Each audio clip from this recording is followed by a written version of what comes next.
Además, la economía está que arde y los precios siguen subiendo.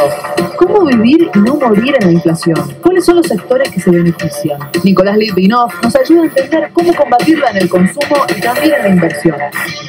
Sigue. Destino, ¿hacia dónde vamos?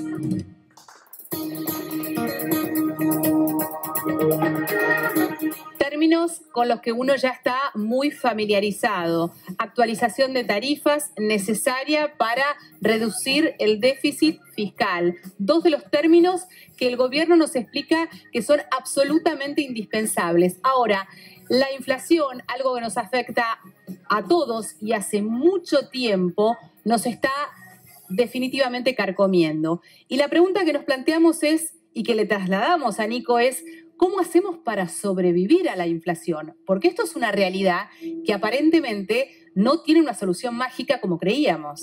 Sí, bueno, primero hay que pensar que lo que es la inflación está bueno entenderla, ¿no? En economía hay muchas variables realmente y la gente se confunde un poco con esto. Y de hecho, el diagnóstico que se había hecho de la inflación aparentemente no es el correcto, porque siempre se pensó que la inflación era un fenómeno monetario, ¿no? Esto quiere decir que antes se decía que el 26% de promedio anual que tuvimos de inflación durante los últimos 10 años era un tema monetario.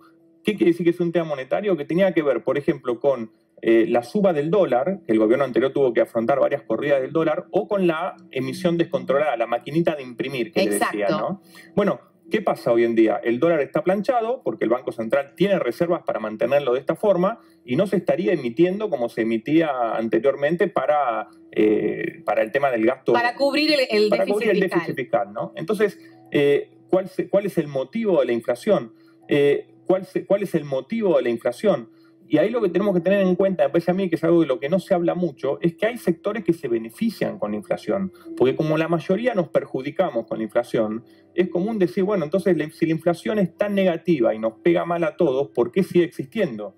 Y hay sectores que en la Argentina se benefician. Y de hecho, la inflación es un fenómeno endógeno y no exógeno. Eso quiere decir que la inflación es un fenómeno argentino. Hoy en día en Latinoamérica, salvo Venezuela, ¿no? Sacando Venezuela, que tampoco tiene inflación, tiene hiperinflación, pero el resto de los países, incluyendo Brasil, si queremos tomar Paraguay, Bolivia, Chile, todos están con una inflación muy baja, totalmente normal y controlada. O sea que somos nosotros los que tenemos ese problema. Y me parece que lo importante es entenderlo primero, saber que aparentemente no sería un fenómeno monetario, porque acabamos de conocer la inflación del primer trimestre y vemos que este año, según el proyectado, la inflación estaría en torno al 27% anual, según el proyectado, ¿no? Claro que se espera que baje a partir del segundo trimestre. Recordemos que el gobierno tuvo que rectificar un pronóstico, una meta. Ahora habla del 15%, que ya entre los principales especialistas dicen que es prácticamente imposible llegar. Pero si en el segundo trimestre tenemos la misma inflación que en el primero, ya estamos prácticamente en el 15% en el primer semestre del año, ¿no? Bueno, este es el análisis que para poder comprender supuestamente hay un plan económico que trabaja para tratar de bajar esto por todos los medios, porque como vos bien decías, Nico, los sectores más vulnerables son quienes más padecen la problemática de la inflación, más allá de que hoy, por supuesto, es un corte transversal y nos afecta absolutamente a todos.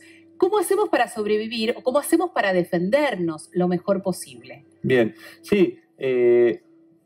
Tenemos que pensar que defendiendo la inflación, ¿qué quiere decir? Mantener el poder adquisitivo de nuestro salario, de nuestro dinero, ¿no? O sea que si hoy vamos y llenamos el changuito del supermercado con 2.500 pesos o 3.000 pesos, llenamos el changuito, que esos 3.000 pesos, si los tenemos hoy, dentro de 6 meses podamos llenar el changuito con el equivalente a eso. Exacto. O sea, mantener ese poder adquisitivo, ¿no? Entonces, frente a eso, hay varias opciones, ¿no? Una que estaría desde el punto de vista del consumo. Si yo digo, bueno, yo no tengo un excedente de capital o no puedo ahorrar e invertir, entonces hay distintas estrategias que la gente las conoce en cierto sentido, algunas no, porque con 26% anual promedio, como decíamos, en los últimos 10 años, el argentino ya tiene cierta gimnasia, tuvimos una hiperinflación también en los 80, o sea, tiene cierta gimnasia. Pero puntualmente, digamos, las ideas son, primero, adelantar el consumo corriente, ¿no? Eso sería en el supermercado o en un hipermercado, que es todavía mejor. Si vamos a un hipermercado, nos organizamos para compras en grupo, entre 4 o 5 grupos familiares, vamos a los hipermercados mayoristas y compramos ahí. Y compartimos la compra, ¿no? Porque también sabemos que muchas veces en el hipermercado uno puede comprar más de lo que en realidad necesita y termina gastando más del presupuesto que tiene. Esa es la idea de ir entre varios. Exacto. Y comprar más que nada alimentos no perecederos, productos de la higiene personal y de la casa, todo lo que no tenga vencimiento, tenga un vencimiento muy lejano. Todo eso que vamos a comprar ahora nos va a convenir porque los precios, como vimos en los supermercados, en las góndolas, siguen aumentando y de manera muy fuerte, ¿no? Entonces, adelantar consumo corriente se presenta como una de las opciones a tener en cuenta. Pero otra tiene que ver con nuestras finanzas personales. Claro, con nuestras inversiones. Con nuestras inversiones, pero antes de las inversiones está el tema de las finanzas personales con respecto a los gastos hormiga, ¿no? Los gastos hormiga, ¿qué son? Me tomo un cafecito de camino cuando voy para el trabajo, me tomo un taxi porque llego tarde, llevo a lavar el auto, bueno, hoy no tengo ganas de cocinar, salimos a comer. Los gastos hormiga, son aquellos gastos que nos hacen felices. Claro, ¿no? Pero pueden representar hasta un 25% de nuestro presupuesto. Entonces, en momentos de inflación, que es lo que estamos hablando, donde hay que combatirla por todos los frentes para que el dinero que nosotros nos entra no se nos deshaga en la mano, no se nos derrita en la mano y lo podamos tener y podamos seguir comprando cosas al mismo valor que comprábamos antes, ¿no? Para poder hacer eso, lo que necesitamos es llevar a cabo distintas estrategias, y un recorte en nuestros gastos hormiga me parece que es una de las opciones. Y las inversiones ahora por último, Nico. Sí, en las inversiones no queda otra que salir de las inversiones tradicionales, porque un plazo fijo hoy en día está dando una tasa de rentabilidad real negativa nuevamente, cuando hubo momentos sobre todo el año pasado, que parecía que vamos a tener. Entonces tenemos que salir un poco de esa zona de confort y pensar en otro tipo de inversiones, como por ejemplo las inversiones en la bolsa, en las acciones en el largo plazo. El Merval, que es el índice de acciones líderes, tiene un rendimiento promedio anual desde la salida de la convertibilidad hasta el presente del 60% anual en pesos, muy por encima de la inflación.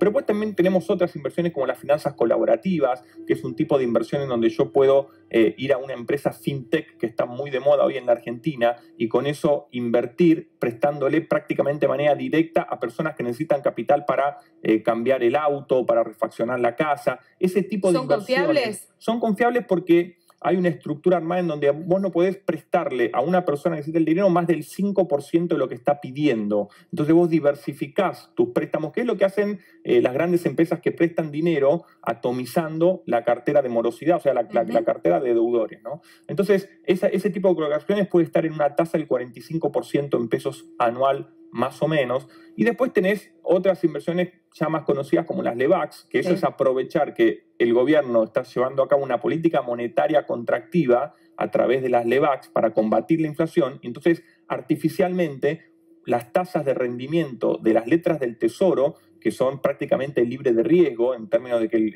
el Banco Central tiene la potestad también para poder imprimir dinero, están dando en este momento más de un 26-27%. Estaríamos cubiertos. ¿No? Con eso estaríamos cabeza a cabeza con la inflación. Lo tenemos a mano siempre para consultar. Gracias, Nico. De nada. Ahora